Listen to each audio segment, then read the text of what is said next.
Donc voyant cette grange, ce bâtiment, la troupe, les chevaux, les attelages hippomobiles et les automobiles, l'attroupement qu'il y avait là, ils se sont dit ça doit être là.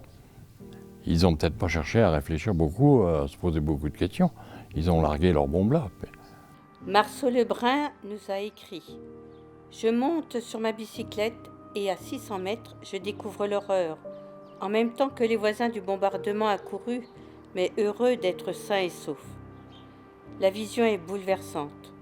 Aux cris des blessés qui demandent du secours, les hennissements soutenus des chevaux blessés ou affolés, les véhicules éventrés, parfois jetés dans les fossés, l'aspect est lugubre dans la poussière eau creuse qui se dissipe petit à petit.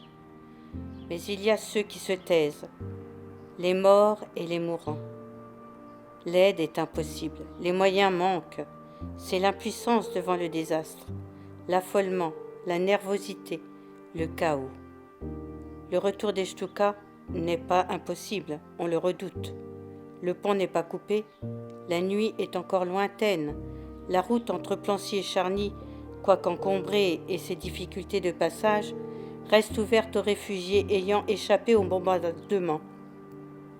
Ne se trouvant pas dans la zone intermédiaire des villages attaqués et qui voulaient poursuivre leur exode encore plus effrayé. Je rentre à la ferme. Les Charnéens ont compris que l'heure du départ était pressante, qu'il fallait atteler les chevaux ou prendre le volant et grossir les colonnes de rescapés. S'en tenir à son destin sur les chemins à parcourir par la cohorte. Ce mot peut paraître ambigu. Il évoque un mouvement de troupes ou de populations déplacées dans des marches forcées, telles ces circonstances inhabituelles. Et c'est le départ, alors que le soleil s'enfonce vers le couchant et que la pleine lune va bientôt se lever, éclairer la campagne d'une lumière blafarde, mais suffisante pour que l'on puisse guider les attelages avant que le jour se lève à nouveau, tout en observant les incendies qui rougeoient au loin dans les demi-ténèbres de cette sombre nuit. Arcy qui brûle après une attaque massive de Stuka et autres foyers dispersés. Le village étant vide de ses habitants, il ne reste que les morts, les mourants, les cadavres de chevaux. On ignore le sort des blessés. La plupart du bétail a été mis en liberté afin qu'il puisse trouver sa nourriture. Mais une autre tâche pénible et difficile attendait les gens du village à leur retour. Tous les hommes valides, sans exception possible, sont réquisitionnés par la municipalité et les autorités allemandes pour enterrer les morts et les cadavres d'animaux qui répandaient déjà une odeur nauséabonde. Il fallait résister aux essaims de mouches, attirés par les effluves de la chair en état partiel de décomposition, laissés sur place pendant les jours d'abandon sous la forte chaleur estivale. Ce travail était urgent, nécessité oblige. Dans la tourmente, 53 personnes avaient trouvé la mort, réfugiés et soldats. En somme, une tâche ingrate pour rassembler les corps, les identifier. Tous le furent. Ces derniers, parfois mutilés, regrouper, classer les biens dispersés, les mettre en sécurité dans l'espoir de les restituer plus tard à leurs familles, mais le pillage était passé. C'est ce qui se produit malheureusement dans les catastrophes ou tout moment de désolation, de panique ou d'abandon.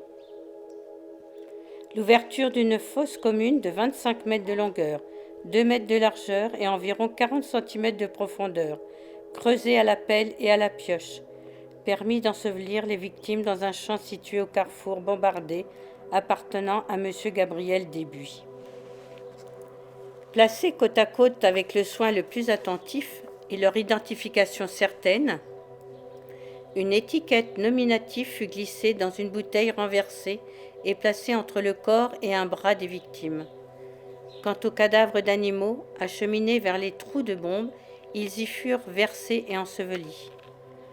Après ce travail particulier, accompli dans la tristesse, le désir de bien faire et le respect des personnes tombées sous l'action des Stuka ou de la mitraille, loin de leur village, il ne restait plus qu'à attendre des jours meilleurs, mais que ces dates tragiques resteraient dans la mémoire des Charnéens.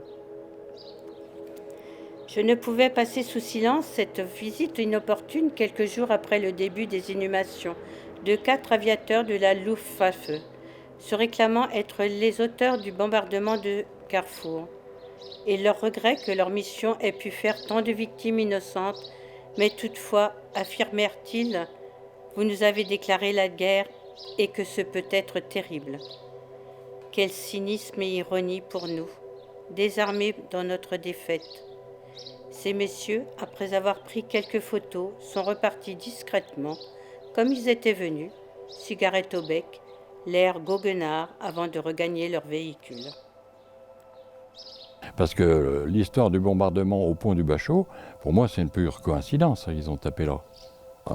Les Allemands, les soldats allemands, qui ont arrivé au pont du Bachot et qui ont constaté les dégâts, ils ne s'attendaient peut-être pas à... Et ça s'est passé le 22, ou la veille ou l'avant-veille du 22 juin. Donc après l'armistice du 22 juin.